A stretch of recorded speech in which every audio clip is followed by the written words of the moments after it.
Today, my guest is Matt Maurer from the Torkin Manes law firm in Toronto, Canada. Matt, welcome to the interview. I appreciate you being on. Thank you, Brett. I appreciate you having me on. So let's start with a little bit about you and your firm. Why don't you tell me a little bit about Torkin Manes and a little bit about your personal practice? Sure. Torkin Manes is a law firm in Toronto, Ontario, Canada.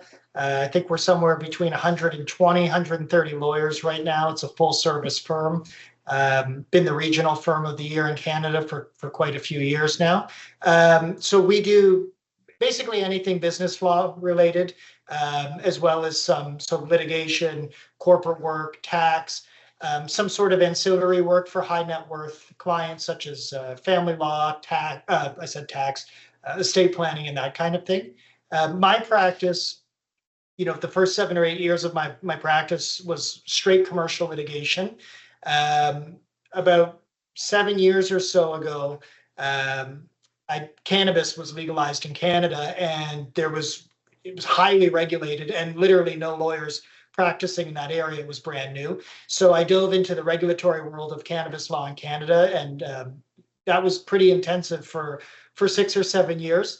And then the industry's kind of settled in. And so now a lot of my cannabis work is dispute related, companies fighting over money and going insolvent. So, but the majority of my practice today is back. I've always done commercial litigation. So that's the majority of it, in addition to mediating and doing arbitrations as well. Is it a popular form of dispute resolution? And if so, how and why? I would say so. And, it's hard because most of them are private. So you've only got a limited window, but I think it is popular. It's becoming more popular. Our justice system has been severely backlogged, especially on the civil side. It's the lowest priority. Sort of criminal and family take priority, and then civil comes last when it comes to resources, and I guess for society, for good reason. But when it takes 3 to 4 years from the start of a case to get to a trial in the regular court system, and when private arbitration, I've done some where you start to finish in 6-7 months, which is aggressive, but it can be done. It's becoming more and more desirable, and the cost of doing it is actually, I would argue, no more than what a regular court action would cost, because you eliminate some of the steps.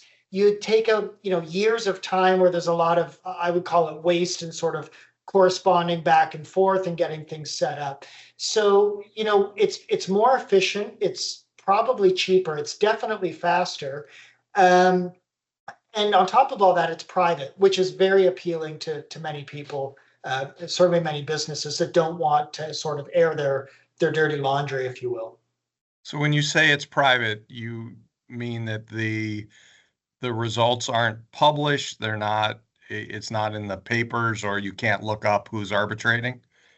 Correct. So, by and large, every arbitration I've ever been a part of there's a confidentiality provision. And it's completely private.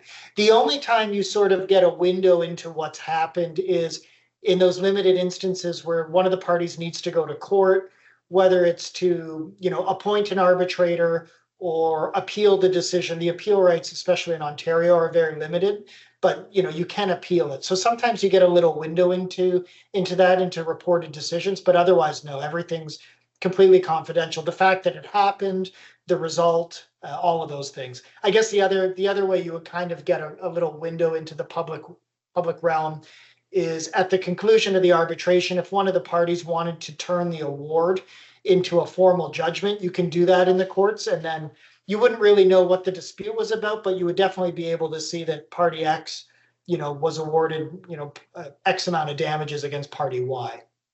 And why in Canada? We do that here all the time. We file a motion to enforce the judgment, so that it becomes a court judgment. But why would you do that in Canada? What would be the rationale for doing that?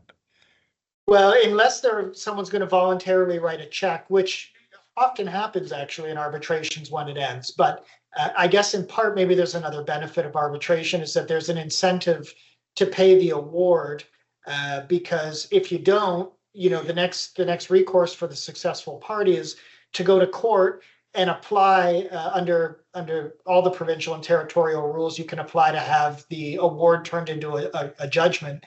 And in Ontario, and I think in pretty much every province, it's almost mandatory. As long as the appeal period has expired for the award, and there's no argument of deprivation of natural or procedural fairness, the court is basically obligated to convert that award into a judgment. And what that does is it opens up enforcement mechanisms, garnishing bank accounts, garnishing accounts receivable or accounts payable, seizing and selling real property and assets and things like that, doing judgment debtor examinations, those types of things. Is it normal for commercial entities, when they're contracting with other commercial entities, to put an arbitration agreement in their contract? Or is it something that when a dispute arises, you talk to the other lawyer and say, look, let's just arbitrate this, it'll be much faster and more efficient? Yeah, it's both. I would say more the former than the latter. And we talk about this with my partners and colleagues in the corporate department. When you're drafting an agreement, if you give some thought to who's the party that's most likely going to breach objectively, right? Like in certain commercial relationships, if I'm giving you a license to use my secret sauce, if anyone's going to breach, it's probably the party that's using the sauce and not paying me, right? So you can bake into that agreement all sorts of arbitration provisions, elevated cost awards, things of that nature. So we're seeing it more and more in commercial contracts. There are some instances where, and there have been in the past, where you sort of talk to the other lawyer at the outset and said, why don't we arbitrate it?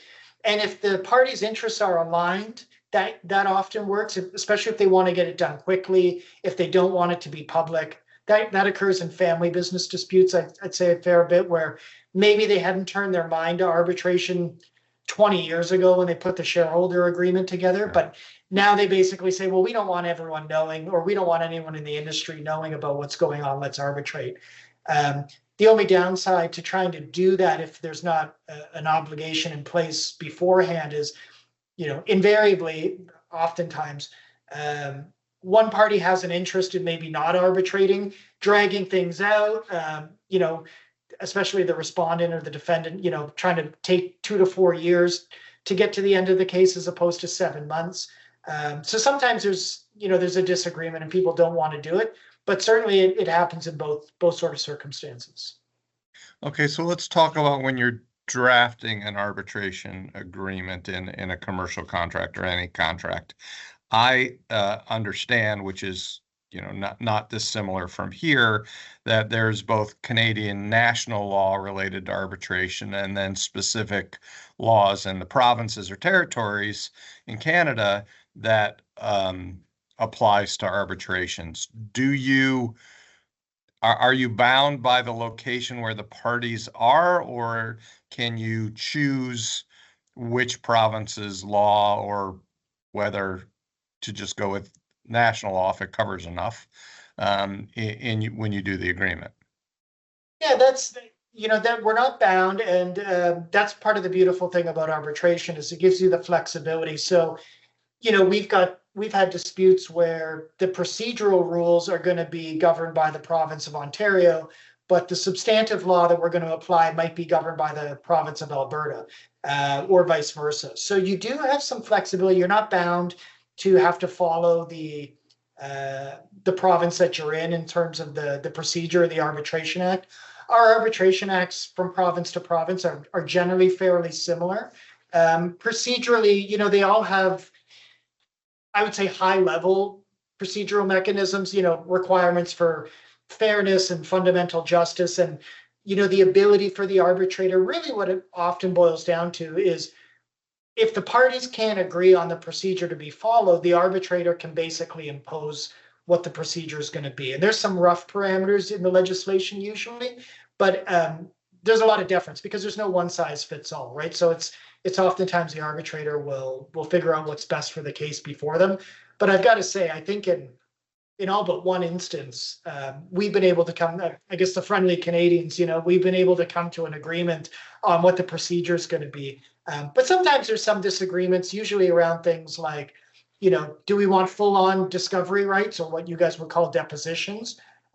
Some party might want the ability to sit the other party down and depose them for 10 hours, and the other party might not want that at all. It's let's do it by affidavits. You can cross-examine, but you're not going to get a full-on deposition out of this.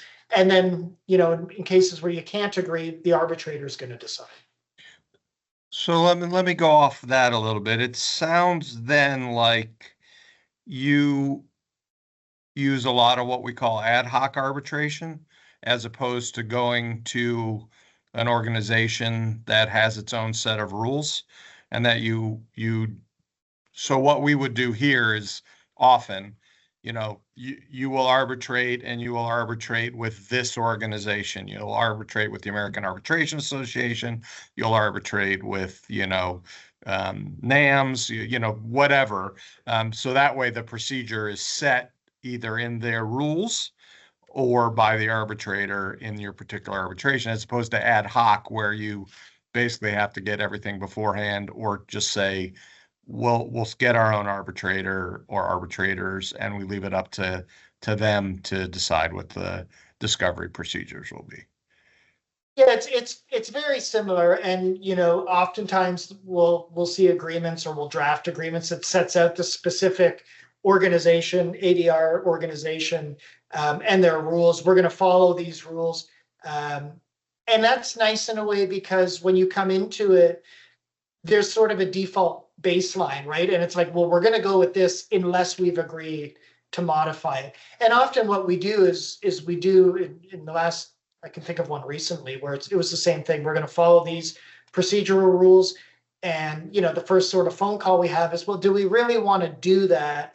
Or does it make sense to sort of modify it? And invariably you end up on a quasi ad hoc basis modifying some of it. But it is nice in some instances to have that as sort of a fallback. And some of the interesting things you see now, and I'm sure you see the same thing, is, this whole request for virtual arbitrations. Certainly agreements that were drafted before 2020 usually have no reference to that at all. And it gets interesting, especially if it's multi-jurisdiction, where I've had this, I can think of at least 3 times in the last year, where the agreement specifies, it'll take place in person in this city. And of course, that's a logical thing to have gone into the agreement.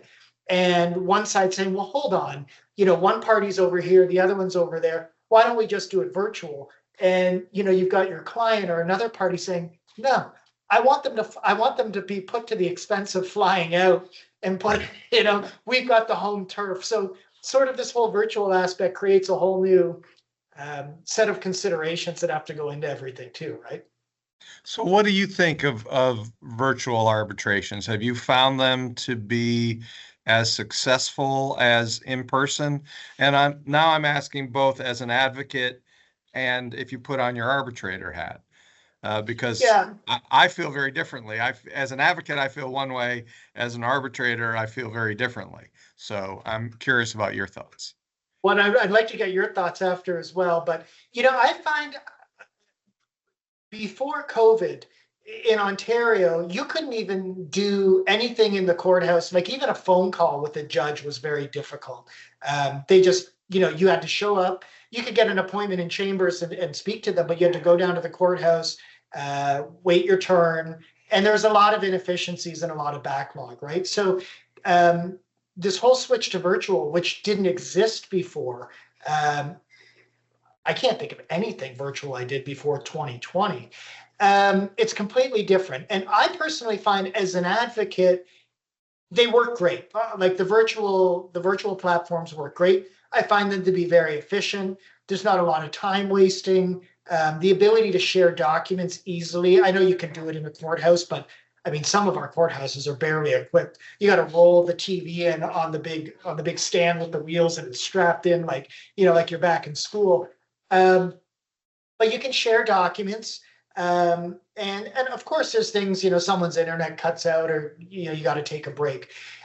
So I think, as an advocate, I have no issue with the virtual as the arbitrator, there might be something to be said. And I think as an advocate, this as well, but without having the person right in front of you in the room, sometimes it's a little bit harder to read depending on the person, how truthful is that evidence? Am I getting the full story from them?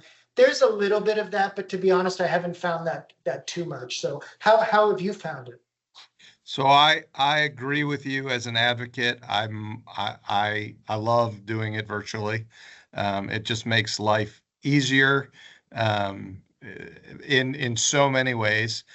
As an arbitrator, I would prefer to do it in person. I don't mind doing it virtually for a couple reasons. One, yes, the witness issue is absolutely better to be looking at the person in the eye. It just is. It's just a little more difficult to do it virtually.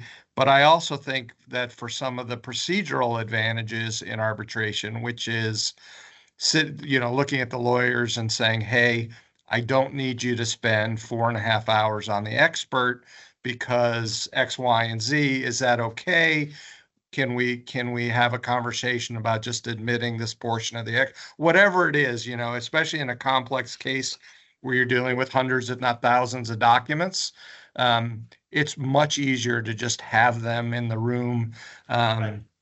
To try to expedite and take advantages of the arbitration. So I find that much easier to do in person.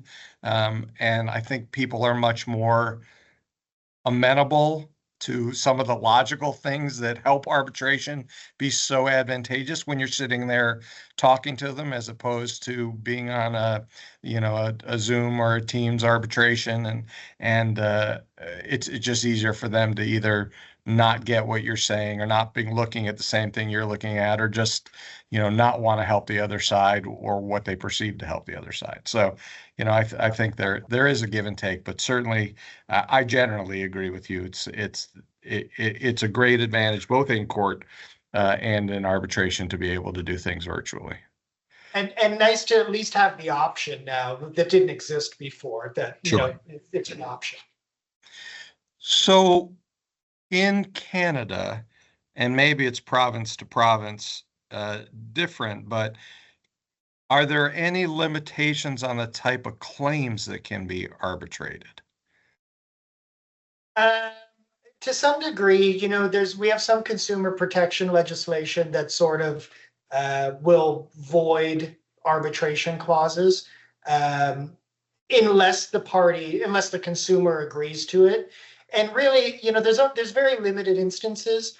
The court it's probably the same there. They're loath generally to interfere with the contractual bargain of the parties. So if the parties have agreed to arbitrate, let them arbitrate. Now, of course, they're wary of things where, you go buy a TV and you've got a dispute over it with the store, and there's an arbitration clause in the sales contract, and they say, well, we don't want this consumer to have to pay to hire an arbitrator and go through all of this. So unless they agree, you can't, where there's a power imbalance sort of in the relationship, you can't sort of, shoehorn them into an arbitration against their will. But, aside from those sort of limited instances, the court doesn't want to get involved with it, and they want to let people sort of adjudicate the dispute as they've decided to. So perhaps not surprisingly, though, I think we're on a teetering point in the U.S. Consumers can be forced to arbitrate their claim relating to the TV they bought. The federal government has made certain claims non-arbitrable, such as sexual harassment, which is a relatively new. So you can't make an employee arbitrate a sexual harassment claim, and there are various laws like that. So it sounds similar. You said before, you mentioned you sometimes use ADR organizations. What are, at least in your experience, the major ADR organizations that are used in Canada? There's ADR chambers, there's the ADR Institute. Those are some of the bigger ones. In Ontario, Canada's split up a little bit different than population-wise in the United States. And by that I mean Ontario has the overwhelming majority of the population. Quebec is second, but legally they're like basically their own country. They've got the civil code, and it's, the rest of the country is a common law system. So they're almost an island unto themselves. And then you've got British Columbia in third, which is a significant step down to some degree from population. So, the majority of the organizations and institutes are based out of Ontario. It's interesting. I was looking for an arbitrator in one of the provinces, a much smaller province, and I was looking in particular for a retired judge, and couldn't find anything online. No organizations, no nothing, and ended up sending an email to an arbitrator, retired judge I knew, one province over, and I said to her, is there anyone you could recommend in this? Maybe I'm being presumptuous, assuming that because you're the next province over, you might know. I can't find anything, and she was able to give me some names, but the by and large, the majority of them are in Ontario. What those organizations generally are collections of, I would say, loosely affiliated collections of arbitrators, oftentimes retired judges, but mixed in with that some prominent names in terms of arbitrators and neutrals. And, those arbitration organizations or houses really, I would say, sort of, one, they provide that administrative support for the arbitrators that may not be associated with the firm. Like a judge retires, they may or may not join a firm as counsel. If they do, then they have an assistant. They've got someone to set up the Zoom call. They've got someone to help them do some research and type the notes. But if not, you're going to do that all on your own. And that's so easy to do when you're trying to, render decisions and adjudicate disputes. You don't necessarily have time, especially at 65, 70 years old, to be doing your own research, printing things off, faxing your own stuff. So a lot of admin support, but a lot of also sort of marketing and, more than one occasion, I can think I've sort of gone to some of these organizations and sort of scan the roster and say, okay, I did think about them. I had them when they were a judge, and I thought they did a good job of being prepared, and their temperament was good. So it kind of gives them a platform to market their services as well. Is there a difference in the ADR organization you'll use if it's a intra-Canadian dispute versus an international dispute, a Canadian company with a non-Canadian company? Not so much, like I'm really looking at the first thing is like, who do I want to adjudicate this dispute, right? And this is maybe one of the drawbacks of arbitration against the court system, whereas you sort of get to select your own adjudicator, but you have to have an agreement with the other side to select an adjudicator. And one of the challenges, perceived or actual, is, is the arbitrator going to do what's fair? And what they should do? Like, will they make a tough decision? Like if you go into a trial and you've got a great case, you should reasonably expect the judge will rule in your favor and just completely shut them out because they didn't have a good case. And sometimes you got to wonder in an arbitration, is the arbitrator going to do that? Or are they going to sort of maybe throw them a bone on one or two of the issues? Because there's this sort of concept that, yes, they have to adjudicate the dispute and come to a decision, but, the business development component of it is, does this arbitrator really want to really off-put the other lawyer or me if I'm on the bad end of the case? Do they really just want to rake me over the coals on my entire case? Am I ever going to use that person again if they do it? And it's not their fault, like they should be doing the right thing. But there's always sort of a component of, will they give it the time and attention it deserves? Will we get a fair hearing? That's what I'm looking for. Will we get a fair hearing? And whether it's domestic or international, the considerations for me are the same. And the people who are in these arbitration houses, like I said, a lot of times very prominent names, retired judges, they can do a domestic dispute. They can do an international dispute just as easily as they can do a domestic dispute. So it gives you that confidence. So when you're doing a contract, be it domestic or international, do you generally have the proposed name of the arbitrators in the contract, or is it we're going to use X organization, and then they give you the names and you choose from them? It could be both. I've seen both. When I'm personally uh, tend to stay out of drafting commercial contracts, but when I'm consulting with our corporate colleagues or where we're talking in general about like how that drafting should look at, my personal view is I would shy away from giving a name just because, who knows when you're drafting the agreement, it could be 3 years, 5 years, 15 years. If you're going to put a name, then you're going to have to put in some sort of provision as to what if they're conflicted out? What if they're no longer arbitrating? What if they're not available? What if they're in the middle of we had one recently where we selected an arbitrator. They weren't named by name in the agreement, but we agreed on one. It took almost a year to get to the first procedural motion, which was unusual in a court hearing, in a court case, especially in an arbitration. And by the time we had that full day hearing on this procedural issue, he released his decision, and then he sent an email saying, I can't continue with the rest of the case. There's some personal circumstances. He was actually requested to take on some investigation that was pretty high profile. And he said, it's been a year since we started and we haven't really started. So I don't have the time to take this on. And he had to sort of bow out. So when you list a specific name, you're sort of at the mercy of circumstances and time. But we've seen other ones where it does list an organization or an entity. That gives you some flexibility as well. But again, maybe it's the historically friendly nature of Canadians where I can only think of twice where we've been anywhere close to having to go to court to appoint an arbitrator because we couldn't agree on a name. If someone files a claim in court that is subject to an arbitration provision, who generally rules on whether that is appropriately arbitrable in Canada? Generally be the arbitrator would decide in the first instance if they've got, usually those, it's more of the scope of the clause, right? Where we see where it's like, well, this is a shareholders dispute. There's an arbitration clause in the shareholders agreement. Like, what are you even doing filing this thing? And the answer is, well, our claim is sort of broader than just the shareholder dispute.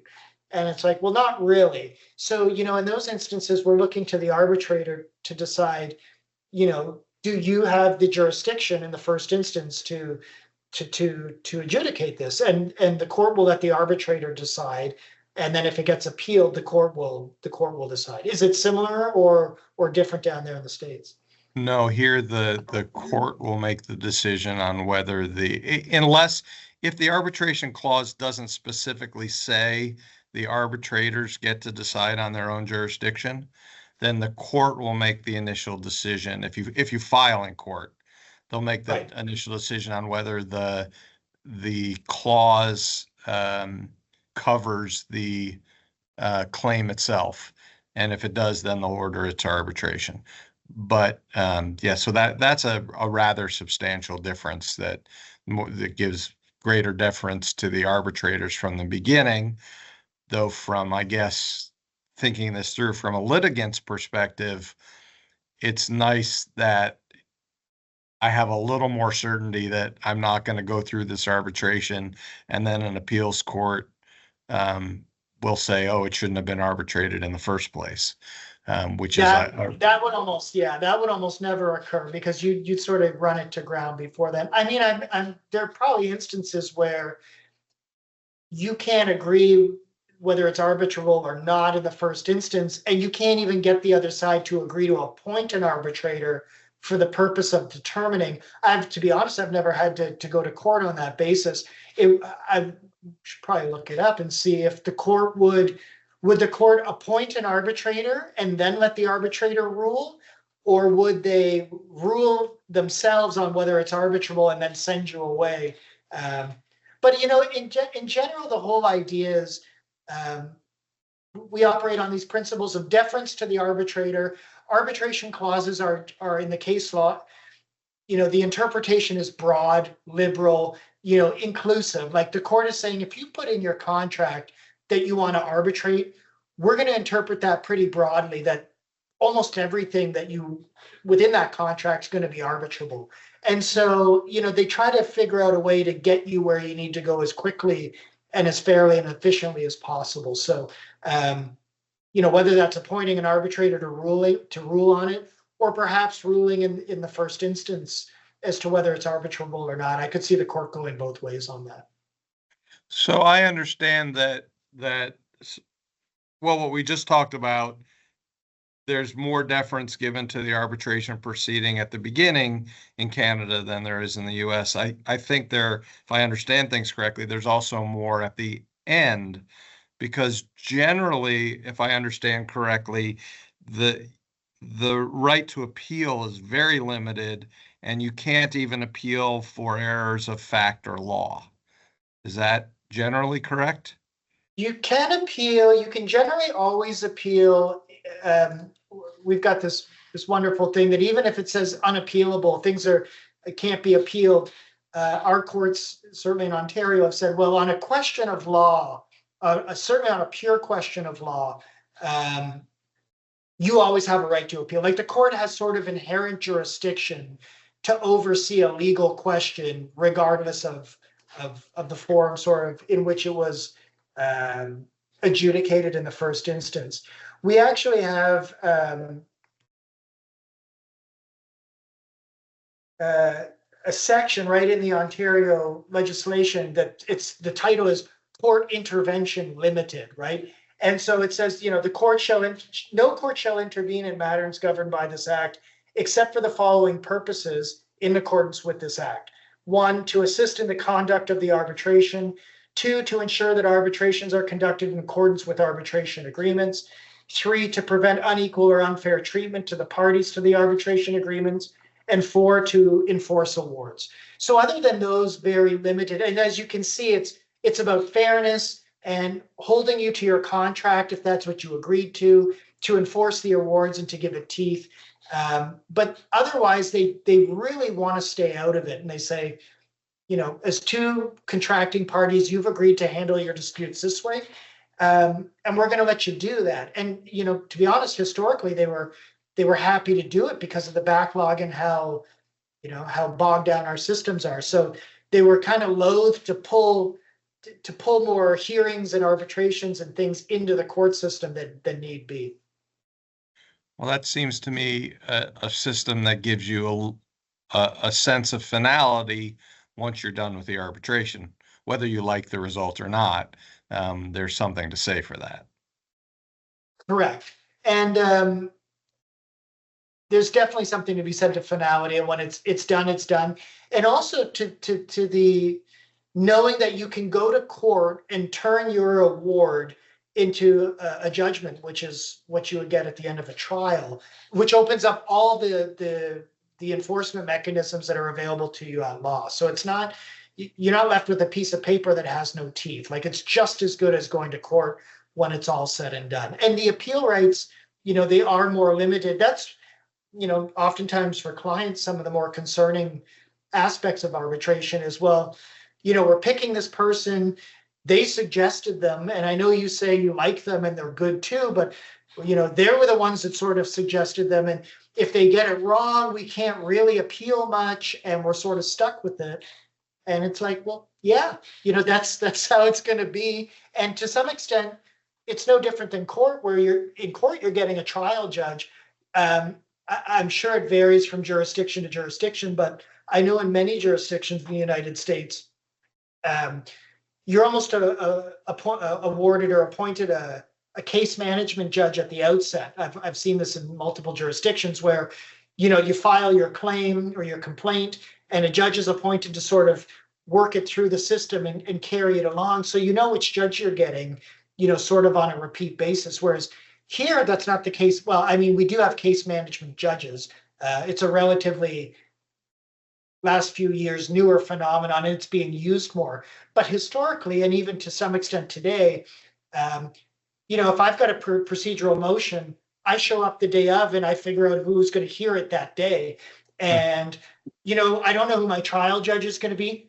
Oftentimes until the moment you walk into the courtroom and they come in. And, I remember historically trying to say, well, call the court, who's the judge going to be tomorrow? And they said, we're not telling you. And actually the court staff told me once, we stopped announcing who the judges were going to be, except for the day before, because some counsel, when they found out who their judge was going to be, they'd request an adjournment to get their hearing put over to another day and get a different judge. So, yeah, you're kind of stuck with who you pick, but there's also something to be said for having the ability to participate in the choice. Let's talk a little bit about the actual procedure, the evidentiary procedures in arbitrations in Canada. Are they, if you're litigating a case in court versus litigating a case in arbitration, are there any general substantive differences between the two? Is discovery generally more limited? Things like that. Yeah, I think so. The first things that you sort of see are that some of the procedural steps disappear right away. So we don't have, you might have a pre-trial a call with the arbitrator to talk about the hearing itself and the conduct of the hearing. And okay, are we going to do a joint book of documents? How are we going to let things play out? In the court system, you'd have a full-on pre-trial conference, which would deal with that to some extent. But it's also like a mediation where you're going to spend half a day or a day with the judge trying to resolve it. That's gone. We typically in Ontario, there's a few exceptions, but if you want a trial date, you have to mediate first anyway. It's a requirement. It's part of trying to purge out the system. That's gone. So you take away the pre-trial, you take away the mediation.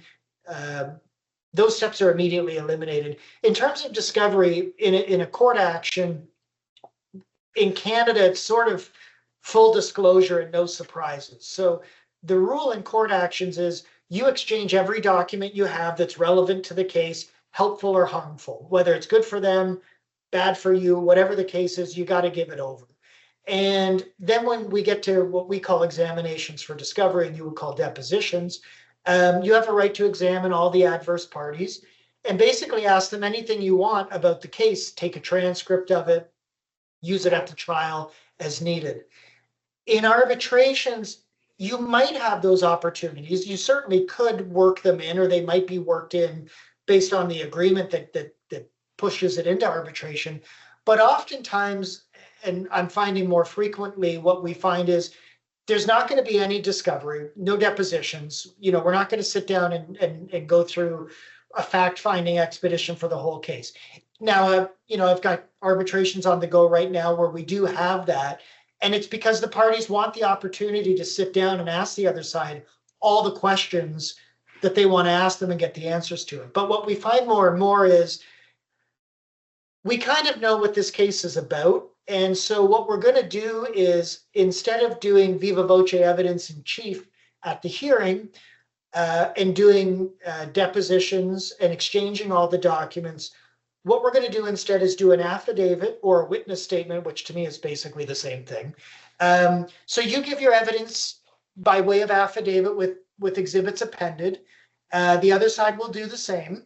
You then get to respond to the other side's affidavit with your own. And when we get to that's the evidence. And so all the documents are appended as exhibits. Oftentimes, when you go that route, there'll be sort of a provision that if there's something that hasn't been produced by the other side in those affidavits, you can request documents and the arbitrator will rule whether they should be produced. That avoids people hiding things and intentionally, I should say, not producing things. But what you end up with then is you get to the hearing, and even if you put the evidence in by affidavit, usually we'll say, you can do 20 minutes with your witness in chief, which is kind of really hit the high notes, talk about the high level evidence, but it's more for the witness to get them warmed up before they're going to get cross-examined by the other side. So, if you're my client, I'll bring you in. I won't go through your entire affidavit in chief, but we'll sort of, what's your name? Okay, what's your background? How long you've been with the company? What's your involvement in this dispute, et cetera? Okay, great.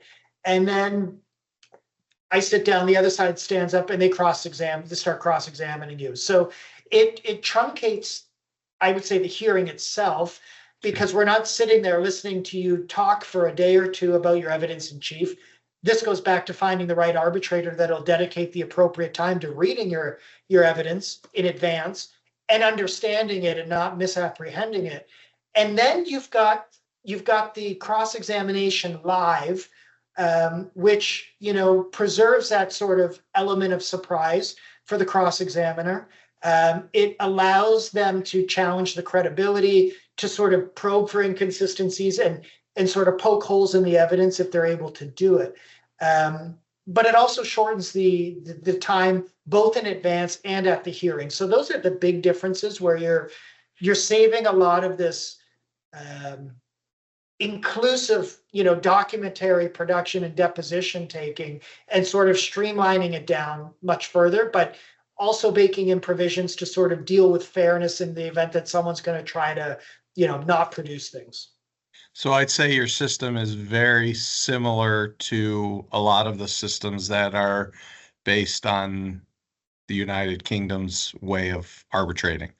You know, all around the world. We are kind of the anomaly that we don't generally use witness statements. I think the way you guys do it is more typical for international arbitrations. Yeah. So one of the big differences I've found in the way you get evidence in arbitrations throughout the world is the way the way countries treat getting evidence from a third party. So if there's a third party who's involved but isn't a party, and you need evidence from them, documentary or testamentary, how do you go about getting it in Canada?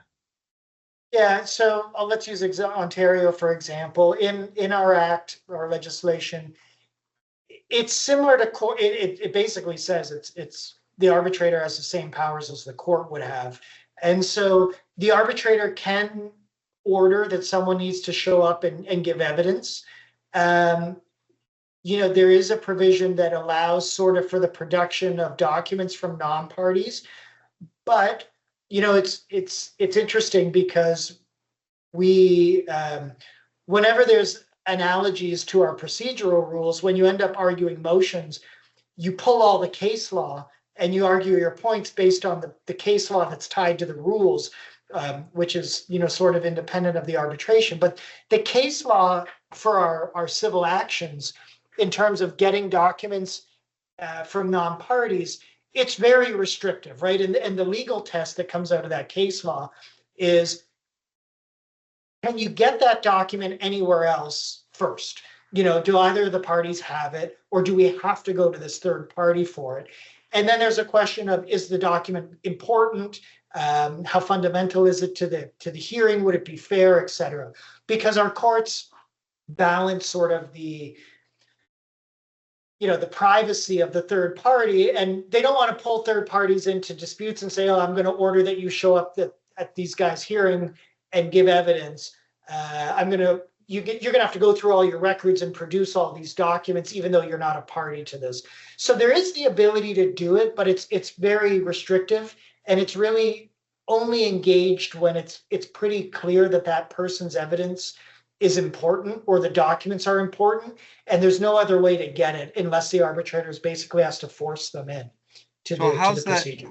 How's that actually done? Is it the party asks the arbitrator issues the order, and then the third party either goes to court to say no, or the third party just ignores it, and then the party to the arbitration needs to go to court to ask for the information?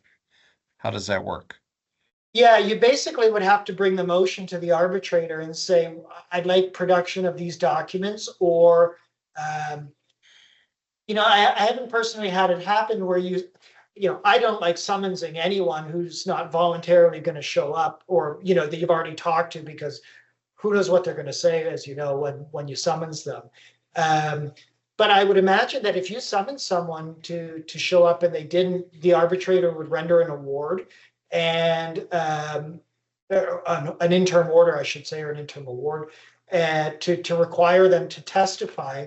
And if they didn't follow that, I suspect that the could say fairly certainty with confidence, even though I haven't gone and had to do it myself, is that you would then, if need be, one of the parties would go to court and ask the judge to enforce that interim order as an order of the court, which could ultimately then lead that witness to being in contempt of court for not showing up, for the hearing to give evidence. Sure. It's interesting you haven't dealt with it, because I would say in more than half of my arbitrations, we've had third-party documents and third-party witnesses. Though in the States, the arbitrators, almost what you said, the arbitrators act as judges. So under our Federal Arbitration Act, the arbitrator can subpoena a third party to either produce documents or come give evidence. And the way it works is you work with them, you'll do it virtually, whatever works for them. But you are in contempt of court if you ignore an arbitrator subpoena under our federal rules. And it's not abnormal to get, understand you often have the protection, I guess, of a deposition. So you're not going to get surprised at a hearing usually. Yeah, and I just pulled up, Brett, the section of the Ontario Act about the witnesses and taking of evidence, just to see what that language looked like while we were talking. And it says a party may serve a person with a notice issued by the arbitral tribunal or the arbitrator requiring the person to attend to give evidence at the arbitration. The notice has the same effect as a notice in a court proceeding requiring a witness to attend at a hearing or produce documents, and shall be served the same way. The tribunal can administer an oath or affirmation to require a witness to testify under oath. On application of a party or the tribunal, the arbitrator can bring his or her own application. The court may make orders and give directions with respect to the taking of evidence as if it were a court proceeding. And then the last sort of restriction is no person can be compelled to produce evidence, property, or documents, or to give evidence that they couldn't otherwise be compelled to do at a court proceeding. So it's kind of like I said, where it's sort of saying, it's almost bestowing upon the arbitrator all the powers that a judge has in their own proceeding, with the caveat, as you just heard, that if it gets ignored, the court can intervene and make a court order, which ultimately could put them in contempt, and that's where it gets its teeth from. Sure. So I think practically it's probably very similar to the way it works here. So another big difference as we move toward wrapping up is costs and fees. Let's say you don't have a provision in the arbitration agreement that says, winner gets their fees, winner gets their costs. What is the general standard rule in Canada? Is it similar to the UK rule? Is it more, which is loser pays, or is it more similar to the US rule, which is you pay your own costs generally? I'd say it's more to the UK. So in Ontario and in Canada, I think generally, our court system is more on the loser pays. So we start from this sort of fundamental principle that the ability to award legal fees is always in the discretion of the adjudicator hearing the dispute, right? So the judge can do whatever they want at the end of the day. However, there is a presumption that the successful party is entitled to some of their fees for winning either a motion or the trial. And in a court case, we call it partial indemnity cost, which is the presumption. And, I would tell you that means 40 to 60% of what you actually spent, except it's so subjective. How much is in dispute, the conduct of the parties, there's all kinds of criteria they can look at. And basically the arbitrator or the adjudicator can just say, this is what I think is fair. And so because you won, I'm going to order, you paid $100,000 in legal fees, I'm going to tack on another 60 to the principal amount to reimburse you for that. When it comes to arbitrations, it's a little bit different in that there is still the presumption that the loser is going to pay, except the presumption is that in the case law is that it's all your legal fees. It's not 40 to 60%. You get it all back. And what the I've actually had in the last 2 years, 2 cases where we had to fight over what that scale was going to be. But what the court will, or what the arbitrator has to do is look at the language in the agreement as to, and usually these contracts say they've got an indemnity provision. Oh, you're gonna reimburse me if you breach the agreement or anything, often independent of the dispute resolution provision. So they'll look at those sort of indemnification provisions. They'll also look at the dispute resolution provisions. And this is where I tell our colleagues in the corporate group, like, if it's the type of agreement where our client's almost invariably going to be on the receiving end of the breach, if there is a breach, make it clear that whoever wins the arbitration gets all their legal costs, right? Because it's going to be us if we're on the wrong side of that. But so there is a presumption that it's all of it, except they look at the language. And so if the language kind of is a little bit ambiguous, you might sort of get it. You might not get it all. And even if you're going to get it all, there's usually a concept of reasonableness. Like, just because you spent what you spend doesn't mean the other side's on the hook for it. In our court cases, one of those subjective considerations is, what would the unsuccessful party be expected that they were going to have to pay if they lost? Which, it's like, wow, we didn't spend nearly as much as you did. And so therefore our client never expected we were going to have to pay all these costs, et cetera. So, but I think that, to make a longer story short, you can assume that it's going to be loser pays, and you can assume it's probably going to be most of, if not all of your legal fees. And so therefore much more akin to the UK than the US. The concept, and you're not the only person I've spoken to who talked about the concept of partial indemnity, to me is so illogical.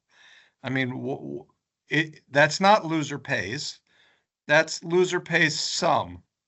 Right. And I get the reasonableness. If your rate is 4 times higher than the average, and then maybe it's not reasonable to pay 100%. But the concept of generally we'll give you 40 to 60%, I don't understand that at all. It's like you're half in, you're half out. I don't like it. This, now we're back into court proceedings, but it leads to very, from the outside, peculiar behaviors, but logical on the inside, which is, it feels like in the last 5 to 10 years, the cost awards have been creeping up and the percentages have been getting a little bit higher. So hopefully that trend continues. I think it's a good thing. Yeah, the incentives are very interesting, because in a country where generally in court you pay your own costs, it's a very different decision on whether to go to court in the first place, because your own costs could often meet the damages. It's a strange incentive. They'll say historically, and I don't know if this is true, but it sounds logical, that America is more litigious in part because there's no downside to suing someone except paying your own lawyer, right? Like, it's like, okay, I sued you, I lost. I paid you, Brett, and I'm okay with that. Whereas, and this comes up in like, you'll hear it from mediators and pretrial judges a lot, where it's like, well, if you don't want to settle today, you're going to have to pay your own lawyer another $50,000 to get you through the trial. And if you lose, you might have to pay them another $75,000 or $100,000. And I mean, it's definitely something that factors into people's decision making and tries to get cases out of court. But that's why they say we're less litigious, not because we're nice, but because I would argue that's generally true. But you also have the small companies who say, they're out $100,000 because someone didn't pay for product that was shipped, who can't afford to bring the litigation because they don't have the $50,000 it'll cost to pay a good lawyer to do the work for them. So it's an interesting. I mean, a big company, yes, I agree that the incentive is there to just go ahead and file, but that's not often true for the normal people, I would say. It's an interesting conundrum. So I appreciate your time. Is there anything that we have not covered about Canadian ADR that you think people watching this should know? No, I don't think so. I think we've covered a lot of it. I think ADR in Canada, it's look, there's been a trend for 20 years of trying to I don't say a long time ago, 15, 20 years, I don't even know exactly when it happened. Our court system in Ontario, and I don't know how many other provinces have this as well, but they made mediation mandatory. And if you want a trial date, you got to mediate. And then, like I said earlier, the rationale was hopefully we can get some of these cases out of the system by forcing people to mediate and free up the backlog. What that did is it sort of gave birth to these arbitration houses, these houses of neutrals, and retired judges and all these people, because there was a need for these services.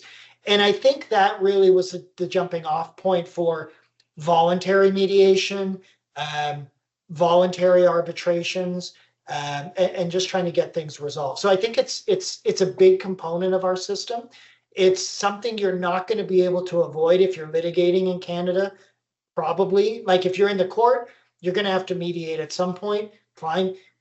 If you're not in the court, you're going to be arbitrating, and you're going to deal with that. And in a way, it's a good thing, because I think it's over the years led to a larger roster of competent neutrals to handle these disputes. I mean, like, I think we've all had experiences as counsel where you go into a mediation.